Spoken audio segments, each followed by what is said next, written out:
Hello everyone, welcome to Superman series. Man of steel movie Superman की series का reboot है और ये डीसी एक्सटेंडेड यूनिवर्स की पहली मूवी थी। इस मूवी में सुपरमैन की स्टार्टिंग की स्टोरी को दिखाया गया है कि सुपरमैन जमीन पर क्यों आया और ये पहले कहाँ रहता था और सुपरमैन को ये पावर्स कहाँ से मिली वगैरह वगैरह। इस मूवी ने पूरी दुनिया से $668 मिलियन का बिजनेस किया और ये 2013 की सबसे ज्यादा कमाई करने वाली 9वीं बड़ी फिल्म थी। इसके बाद इस मूवी का सीक्वल बनाया गया जिसका नाम बैटमैन वर्सेस सुपरमैन था। इस सीक्वल को डीसी ने इस मूवी के 3 साल बाद यानी 2016 में रिलीज किया। सो टाइम को वेस्ट किए बगैर इस मूवी को स्टार्ट करते हैं। इस मूवी के स्टार्ट में दिखाया जाता है कि एक सियारे पर जिसका नाम क्रिप्टोन होता है, लॉरा एल अपने बच्चे को जन्म देती है जिसका नाम कॉल एल होता है। ये बच्चा सदियों बाद कुदरती तौर पर इस प्लेनेट पर पैदा हुआ क्योंकि क्रिप्टोन पर जितने भी बच्चे पैदा होते थे वो जेनेटिक इंजीनियरिंग से पैदा होते थे और उनमें अपनी कोई सोच की सलाहियत नहीं होती थी। यानी पैदा होने से पहले ही ये डिसाइड किया जाता था कि इस बच्चे ने पॉलिटिशियन बनना है या आर्मी को ज्वाइन करना है और फिर वो बड़ा होकर अपनी पूरी जिंदगी में वही काम करता था जिसके लिए वो बनाया गया होता है। क्रिप्टोन सियारा बहुत जल्द तबाह होने वाला होता है तो क्रिप्टोन सुप्रीम काउंसिल का चीफ एडवाइजर जोर एल काउंसिल को यह सियारा छोड़ने के लिए कहता है और किसी दूसरे सियारे पर क्रिप्टोन के लोगों को ले जाने के लिए कहता है। जोर एल काउंसिल से कोडेक्स को अपने इख्तियार में लेने के लिए कहता है लेकिन काउंसिल उसे कोडेक्स देने से इनकार कर देती है। दरअसल कोडेक्स क्रिप्टोनियंस का एक बहुत पुराना आर्टिफैक्ट है जिसके जरिए वो लोग अपनी नस्ल को आगे बढ़ाते थे। जनरल जोड और उसके कुछ लोग बगावत कर देते हैं और कौंसल पर हमला कर देते हैं और सारे कौंसल में मौजूद लोगों को गिरफ्तार कर लेते हैं। तो जोड जोर एल को अपने साथ काम करने के लिए कहता है लेकिन जोर एल जोड का साथ देने से मना कर देता है तो जोड उसे गिरफ्तार करवा देता है। लेकिन जोर एल वहां से बच निकलता है और सीधा जेनेसिस चैम्बर में जाता है और वहां से कोडेक्स को चुरा लेता है और फिर अपने घर जाता है जहां उसकी बीवी लॉरा ने स्पेस क्राफ्ट तैयार रखा हुआ होता है ताकि वो अपने बेटे को क्रिप्टोन से किसी दूसरे सियारे पर भेज सकें क्योंकि जोड उनके बेटे को भी मारने वाला था। लॉरा अपने बेटे के लिए एक सियारा ढूंढ लेती है जिसका नाम अर्थ यानी जमीन होता है। लॉरा डरती है कि वहाँ के लोग तो बहुत ज़हीन हैं, वो हमारे बेटे की हिफाजत क्यों और कैसे करेंगे।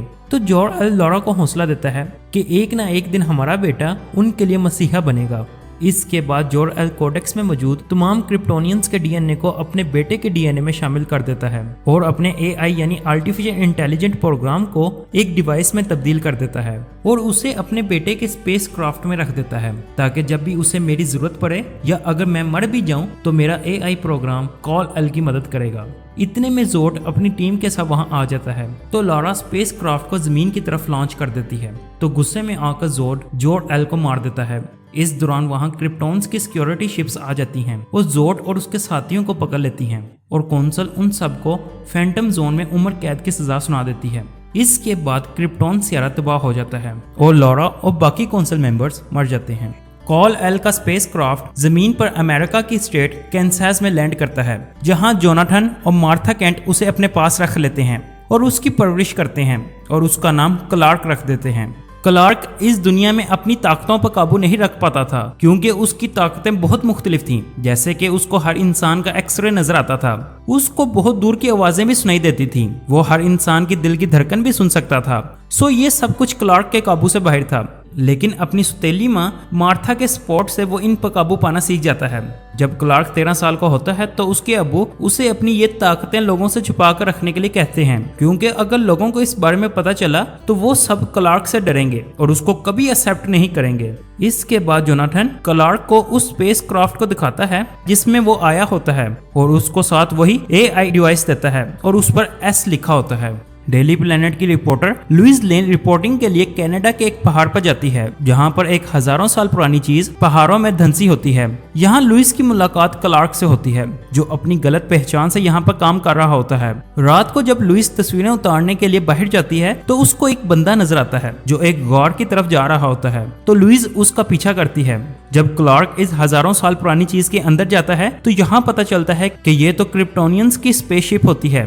जब क्लार्क इस एआई डिवाइस को इस स्पेसशिप में लगाता है तो क्लार्क को एक शख्स नजर आता है जो उसके बाप जोर एल का होलोग्राम होता है लुइस भी उसके पीछे इस स्पेसशिप में आ जाती है तो क्रिप्टोनियन ड्रोन लुइस पर हमला कर देता है, जिसकी वजह से वो जख्मी हो जाती है। तो क्लार्क इस ड्रोन को तोड़ देता है और वो अपनी हीट विजन से उसके जख्म को ठीक कर देता है और लुइस ये सब कुछ देखकर हैरान रह जाती है और फिर बेहोश हो जाती है। और जब लुइस को होश आता है तो वो किसी अनजान जगह पर मौजूद होती है, तो रेस्क्यू के लोग उसको बचा लेते हैं। अगले दिन लुइस उस पर एक आर्टिकल लिखती है, लेकिन डेली प्लेनेट का एडिटर पेरी वाइट इस आर्टिकल को छापने से मना कर देता है। तो इसके बाद लुइस वुडबर्न की मदद से इस आर्टिकल को पूरे इंटरनेट पर छपवा देती है, जिसकी वजह से लुइस का बॉस उसे 2 हफ्तों के लिए जॉब से निकाल देता है। दूसरी तरफ क्लार्क का बाप जोर-एल क्लार्क को क्रिप्टोन की सारी हिस्ट्री बताता है और कहता है कि हम दूसरे सियारों पर कब्जा करने के लिए स्पेसशिप भेजा करते थे ताकि हम दूसरे सियारों पर भी अपनी नस्ल बढ़ा सकें और उन सियारों पर कब्जा कर सकें।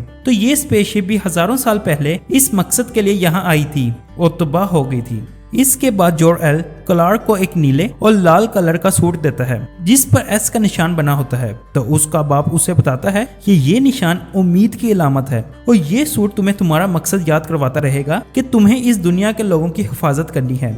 इसके बाद क्लार्क इस सूट को पहनकर अपनी तमाम पावर्स को चेक करता है।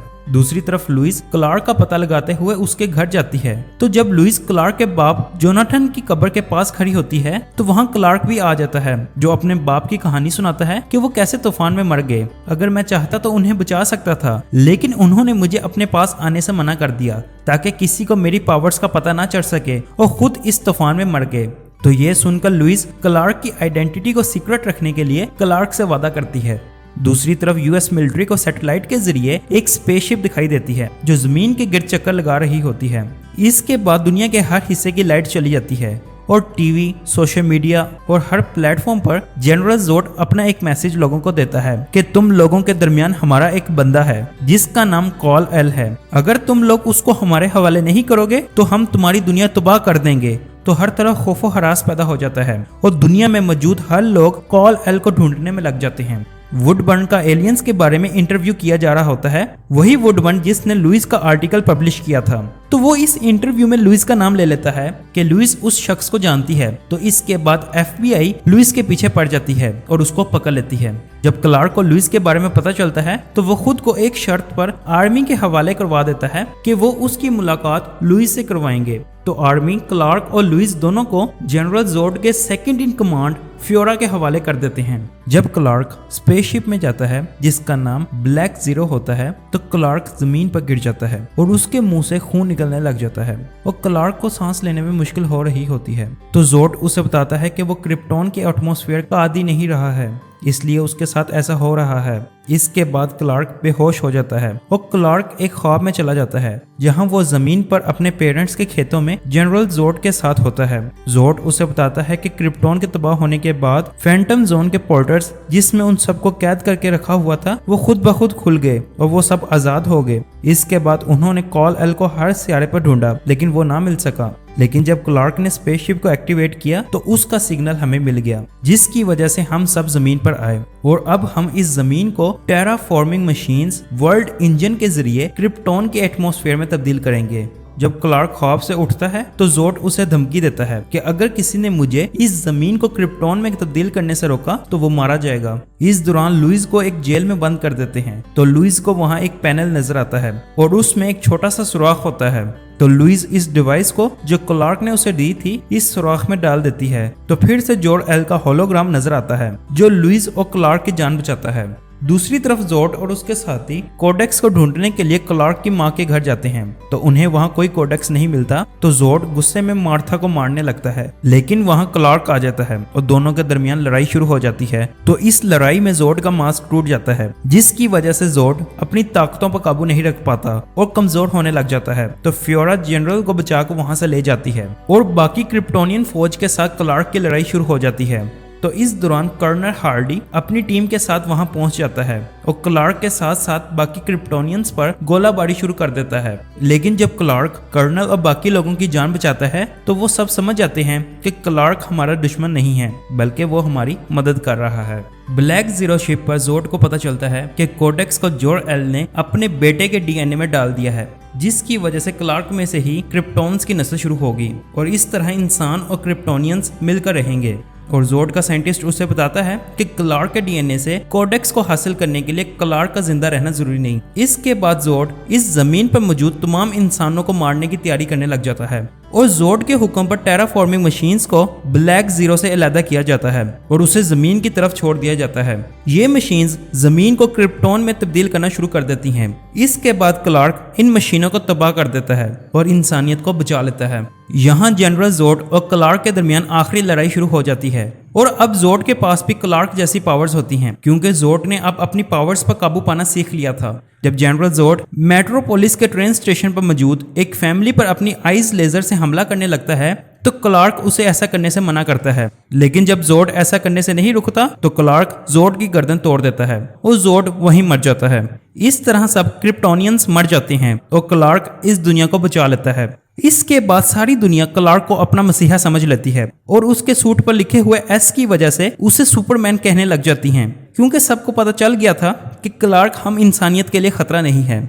इसके बाद क्लार्क लुइस के साथ डेली प्लेनेट में फ्रीलांसर रिपोर्टर के तौर पर काम करना शुरू कर देता है और किसी को पता नहीं चलता कि दरअसल क्लार्क ही सुपरमैन है और यहीं ये मूवी खत्म हो जाती है।